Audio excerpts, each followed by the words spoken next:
Hi, welcome to the Marketing Update. I'm Mike Volpe. I'm Laura Fitton. And we're coming to you live from the HubSpot headquarters in Cambridge. We got a lot of interesting stories this week. Let's start first with Klout has launched a business portal, going a little bit more B2B, gunning for brands. Tell us more, the queen of Twitter. Tell us more about this whole thing. Well, Joe Fernandez and I launched our companies at the same conference in LA years ago. And I remember seeing him stand up on stage and trying to describe what Klout was. And the use case he gave right away was, look, if you're a hotel owner and somebody checks in, let's say, let's name names, right? Let's say Chris Brogan checks in, and you have no idea who Chris Brogan is because that's not your industry, but a little bit of software can come up and say like, hey, potential influencer, you might want to do something nice to him. That was the original vision behind Klout. It wasn't necessarily this weird ego smear that it's been for years. I think that was kind of a phase of gathering data.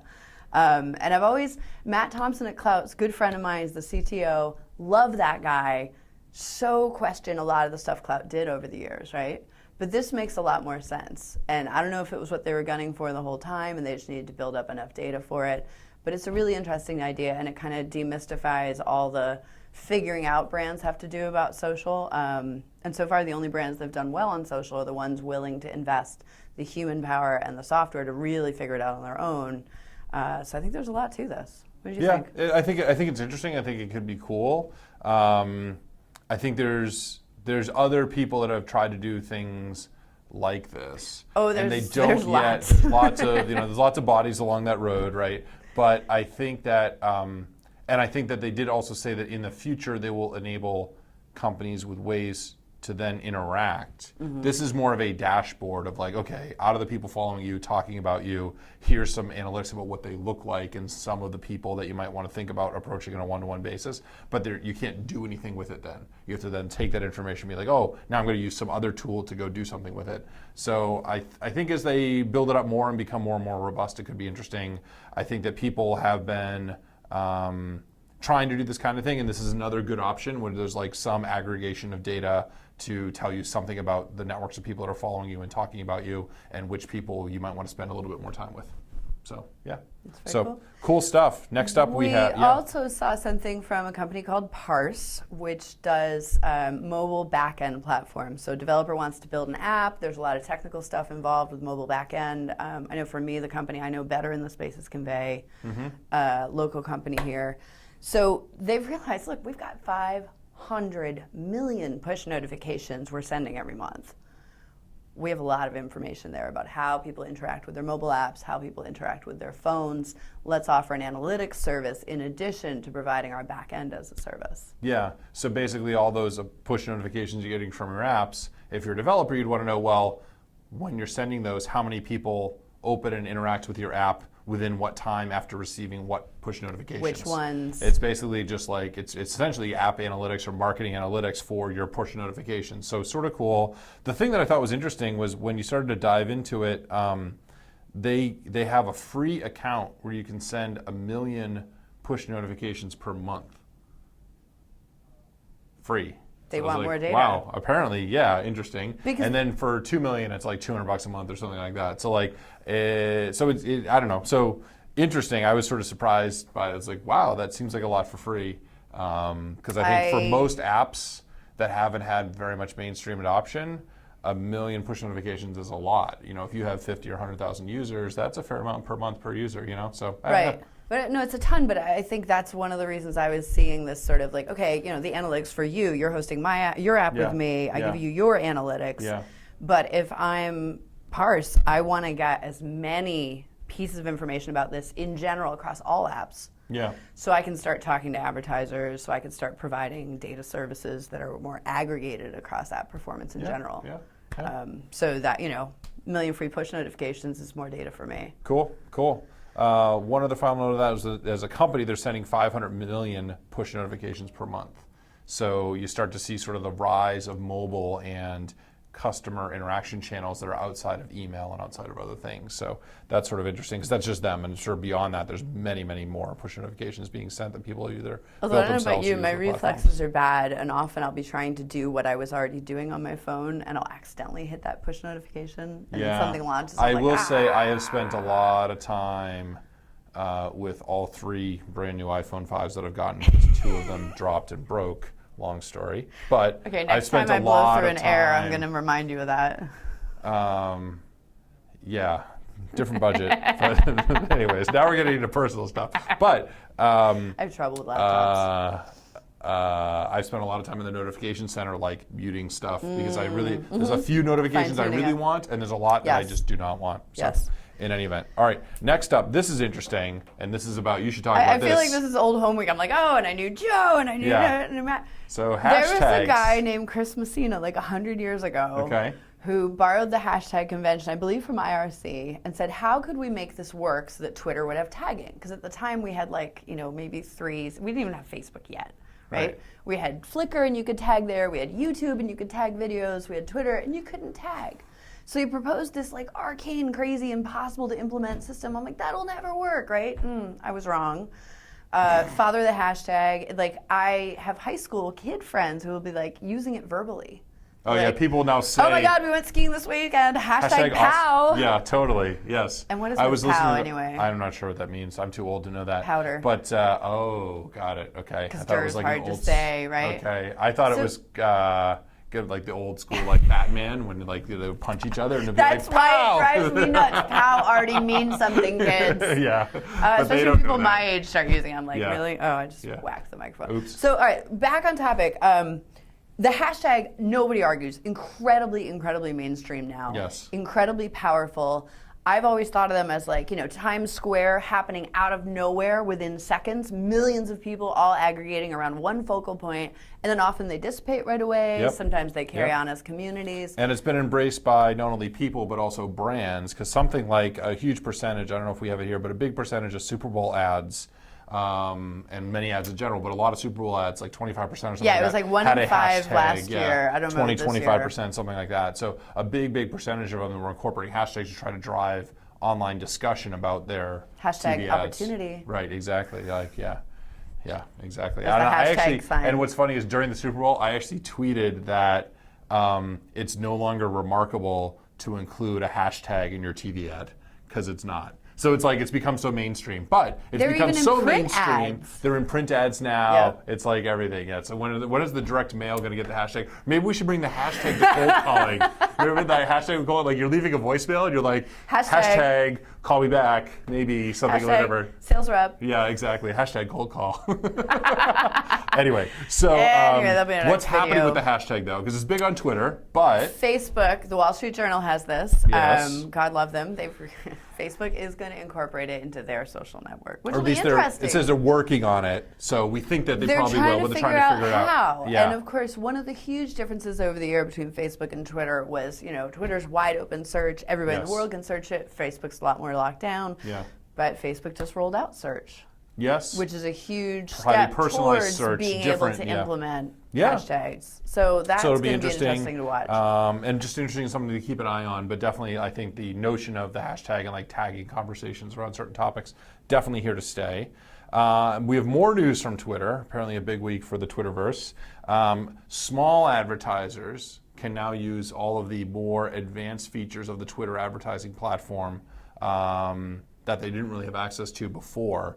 And Twitter's been slowly giving their advertising tools to more and more accounts, because they actually still had it limited to a small number of the overall number of Twitter accounts, because they've been sort of slowly rolling out their self-serve ad platform. Yep. So you could always advertise on Twitter if you had like a big budget and were willing to work with like an individual rep. And then they've been slowly giving out more and more individual self-service access. So for the smaller businesses out there, you might want to relook at what options you have within Twitter in terms of targeting, because with the new advanced tools that you can now access, there is some more power there. Go into your dashboard, take a look around, and you and I have talked about this before on this podcast. Twitter's done a great job of rolling things out very cautiously to ensure quality. Because if advertising on Twitter gets super junky, it just won't work. The whole thing's going to implode. It's such an easy platform to unfollow, to ignore, to block, to filter, and to complain.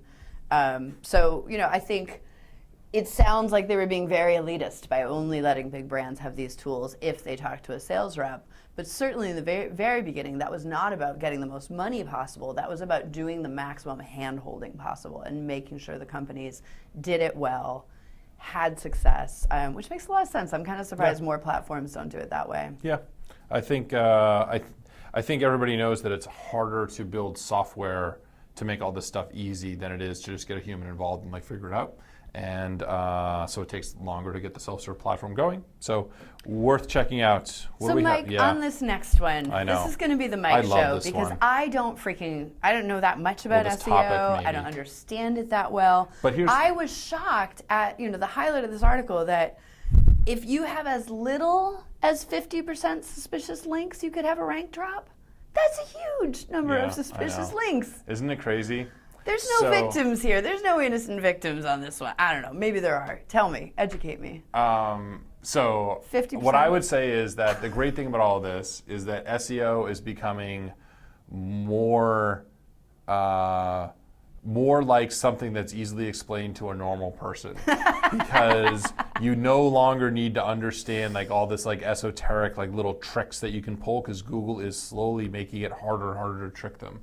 And we've been saying for years at HubSpot, do not think that you can trick Google. They are smarter than you. They're smarter than everyone. You don't can't try to trick them. Mother Nature. It's just not going to happen. So what they're doing here is with the big update, the Penguin update, they started to penalize sites that had a lot of spammy links. So basically sites that it looks like they had gone out and done a lot of very direct, very targeted link building in a somewhat sketchy way, they would start to drop you from the rankings. Not completely gone, but like push you way down because they're like, you figured out a way to trick our algorithm. We now know that you have been tricking us, and we don't think that that's necessarily right. So they look at lots of things, but basically they look at all of your links, and they look at essentially how suspicious they are. How much does it look like you might have paid people for them? How much are they like the perfect link and have the exact right anchor text keywords going to this page that talks about that specific term?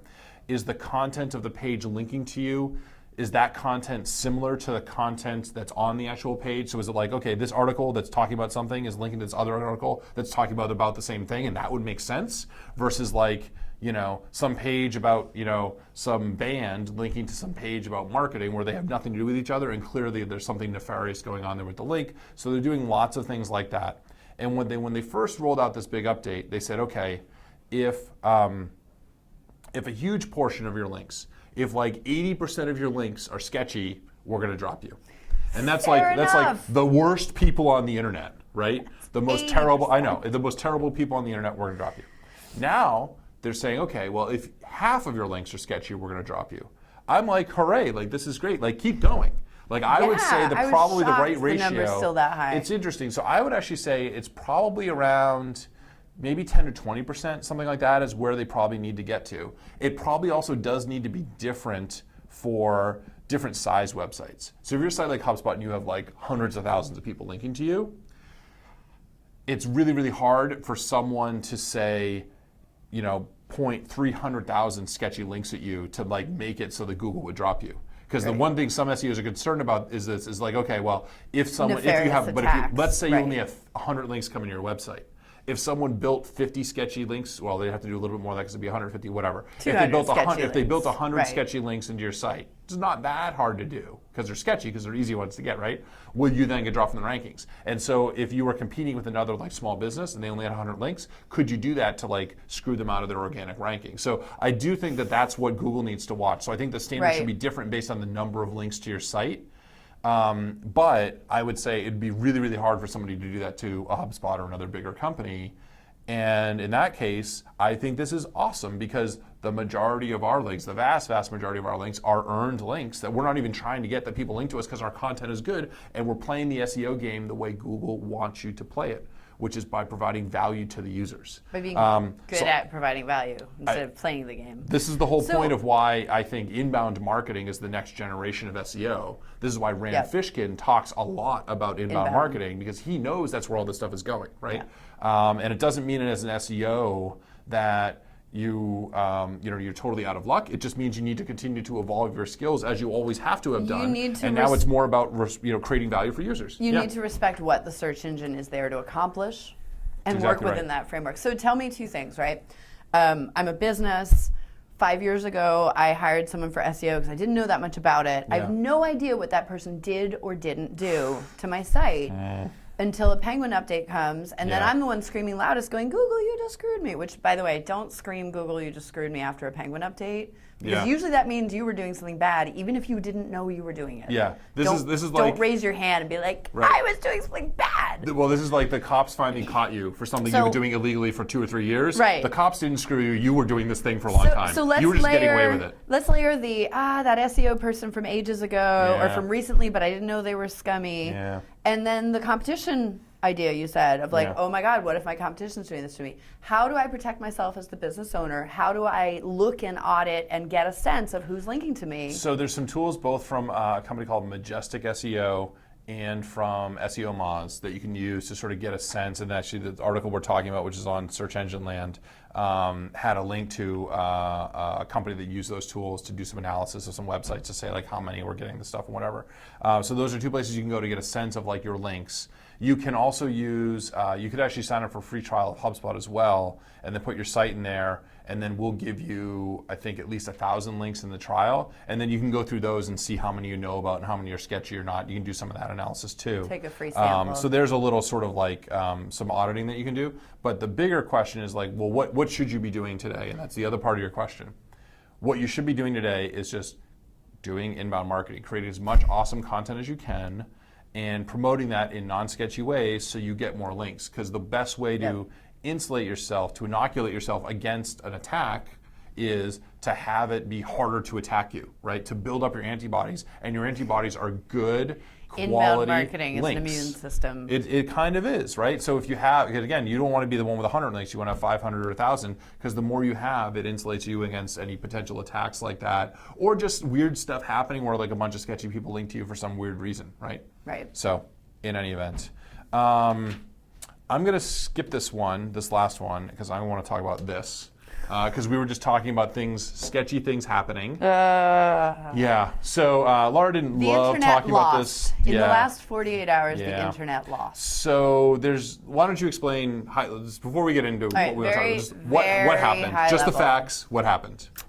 Female developer evangelist employee of SendGrid by the name of Adria Richards is sitting at a conference, gets to hear with the sexualized talk behind her, decides to handle it in a very public way, inviting the internet to comment, because when you handle things in a public way, that's what happens. So basically she turns around, takes a photo of the people in question, tweets, "That's not cool," and a shit show ensues. Am I allowed to say that on Marketing Update? I don't know, you just did, so I guess. Okay. And what happened? So I think one of the guys got fired. Step one of the people behind her who were wearing their company shirts, right? So there's the first marketing thing. If you're wearing your company shirt at a conference, don't violate the terms of service of the conference, because the conference itself also got involved and said, this isn't cool. This isn't how we want our conference community to work. Right, because I think the organizers walked the guy out. Kicked him out of the conference. The company who employs the guy, I believe it's Playhaven, investigated, talked to him, confirmed what was said and what wasn't said, and made their own grown-up, they're a company decision to fire him. Right. The internet decided that was her fault, and promptly a witch hunt began. Yes. The witch hunt involved rape threats, death threats, the ugliest forms of the internet, the most, women in tech. I always smile and say, oh, this stuff isn't that big a deal, but it happens. It's very ugly. I've had very ugly things happen to me as well. Again, not siding with her and saying she was right, saying the internet got insanely ugly, to the extent that some developers felt so offended by, may I remind you, Playhaven's decision to fire one of its employees, that they launched a DDoS on all of SendGrid, which is... So basically they used computers on the internet to attack SendGrid. To take her employer down and deny service to her employer's customers. Right. Wow. Yeah. And then the follow-up is unrelated to the DDoS and things like that, but not unrelated to the DDoS. I think SendGrid did fire their employee, and I think it was a range of things. They had to protect their customers. Yeah. You had a developer evangelist who had just upset half the developer community. She's not going to be that effective as a developer evangelist for anybody anymore. That is true. Yes. I think overall, it's like, okay, so there's so many things we can talk about Everybody here. lost. What we kind of wanted to focus on was what are the things that as a marketer you should take away as learnings from this story. I think number one is we have very few policies here at HubSpot, but we have one over-encompassing policy, which is use good judgment. And I think that there's many people in this entire story, everyone who was sitting there at the conference, that did not use good judgment. There was not a lot of good judgment. There was just not a lot of good judgment there, either on the guy's behalf or the evangelist, like all those. I think they all could have done things very differently. And I'm not going to say like who was right, wrong, because I don't think anyone was actually right or wrong in this case. I think there's lots of mistakes that were made, right? But I would say try to figure out what is the policy that you should have as a company, and try to ensure that you are showing all of your employees what is good judgment. Yes. And reminding them that any time in their entire life now, they are in many ways representing the company, especially at a conference, especially if you're wearing the t-shirt, especially if it says what company you work for on your Twitter account, what your name is, and like that kind of stuff. Like you are representing the company at all times. Yes. Like just at all times you are, right? And people need to understand that. There's no more we don't talk about work-life balance at HubSpot because there's not this division. You put things on separate sides of the scale and they balance out. We talk about work-life integration. Yes. And you need a good work-life fit because there is no separation anymore. It just isn't. So you need to remind all of your employees of that. And that's one thing as a marketer I think you should definitely think about doing. And I think we both probably agree on that. Absolutely. Right? Okay. Absolutely. I think, and I think the second big thing as a marketer is that the internet can be really mean. And the internet can be very evil. And you just need to understand that. Yes. And tread carefully because it is really hard to win a battle against the internet. Right? It's really hard. When someone's launching gigantic DDoS attacks against you and there's a lot of people that want to get after you for that kind of stuff, it's really hard you can defend yourself against those attacks, but it is almost impossible to figure out who it is and go after them and attack them and remove that attack from happening again. Like SendGrid now has a potential problem where basically their costs are going to go up by a lot because they're now going to be subject to an ongoing series of DDoS attacks, I would say for potentially a long time. Because there are people on the internet that will just harbor this grudge against them for a very, very, very long time. And so essentially they're going to have to build up an entirely new level of infrastructure, which they would have had to do eventually, but they're going to need to do it much earlier in their development as a company. And that's not good. And there's not a whole lot you can do about that as a marketer, except just know that this stuff happens and exists and try to tread lightly to not poke the troll in the eye, right? Yeah. Literally the troll, right? Yeah. And I don't think we disagree on this case. I just think there's just so much ugliness in it that it's just not fun to talk about. Yeah. I've seen one remark from someone whose judgment I respect who's like, guy makes joke at a conference, gets fired. Yeah. And that oversimplification and even making that guy an object and making that joke an object. I mean, if it was a racist joke, would you have any problem with him getting fired? Feels like that would be a little more obvious, right? So we have a lot of progress to make as a society. But yeah, if you're going to go after somebody very publicly like she chose to do, the public will respond. Yeah. Use your best judgment. There you go. Well, yeah. On that note, use good judgment, all of you, this week. I'll give a shout out this week. Yeah? I want to give some love to Ann Handley for the wonderful things she did with our mug. Okay. I thought you were going to say give a shout out to Ann Handley for being sick. I was like, I'm not sure how that's going to work, Laura. No, I'm kidding. Ann was part of our Valentine's Day campaign. She was. Wonderful people like Ann, Seth Godin, and Yes. everybody sent in their best advice on how to create marketing people love. And we sent them all these beautiful mugs to say thank you. It doesn't even say HubSpot. It just says make love, not spam. Well, she was sweet enough and sick enough post South by Southwest, which I'm still sounding a little husky, to post a picture of her hot toddy that she was drinking. Yes. And, so she and I ended up having a lot of fun this week in that, you're kind enough to let me reach out to evangelists like this. So we saw the hot toddy. We wanted to thank her for it. We had a task rabbit bring her hot soup and brandy. So it was a fun week. She wasn't feeling well. We sent her some stuff, and she blogged about it. And which was also incredibly nice. Totally. So, there's your inbound marketing Zen of the week. Be nice to awesome people. There you go. And if you're listening, we'd love to have you come by the HubSpot office, but please wait until you're totally healthy and not infectious. Do not let whatever that is that you have come anywhere near us. I had sent her an email, and I got her autoresponder, and I wanted to cry. I was like, oh my God, she's so sick. Yeah, well, she's also a really clever and amazing copywriter. She's So an her amazing writer. autoresponders when she's sick or doing whatever are just like pretty awesome. So. And I had seen her photo on the social networks, which is like her head on a computer at 10 a.m. Nice. Awesome. She's like, I give up. Cool. All right, well, everybody, have a great week. We will talk to you next week. Let us know what you have to say about the show at Pistachio and at M Volpe. See ya. Bye.